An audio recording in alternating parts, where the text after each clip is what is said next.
शेतीसाठी पाण्याची अडचण येते का? नवीन विहीर किंवा सिंचनासाठी साधनांची गरज आहे का? तर यासाठी आहे डॉक्टर बाबासाहेब आंबेडकर कृषी स्वावलंबन योजना।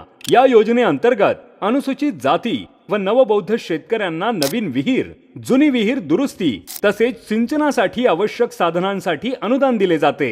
या योजनेमध्ये नवीन विहिरीसाठी 4 लाख रुपये, जुनी विहीर दुरुस्तीसाठी 1 लाख रुपये तसेच पंप संच, बोरिंग, वीज जोडणी आणि सोलर पंपासाठीही अनुदान उपलब्ध आहे। यामुळे शेतकऱ्यांना पाण्याची सोय होऊन शेती उत्पादनात वाढ होते आणि आर्थिक उत्पन्नही वाढते। या योजनेसाठी लाभार्थी अनुसूचित जाती किंवा नवबौद्ध प्रवर्गातील शेतकरी असावा। शेत जमिनीचे आवश्यक कागदपत्रे आणि पात्रतेनुसार अटी पूर्ण करणे आवश्यक आहे।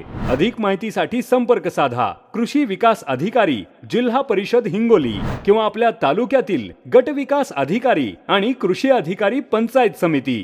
पाण्याची सोय, शेतीची भरभराट। आजच या योजनेचा लाभ घ्या आणि स्वावलंबी शेतकरी बना। प्रस्तुती जिल्हा माहिती कार्यालय हिंगोली।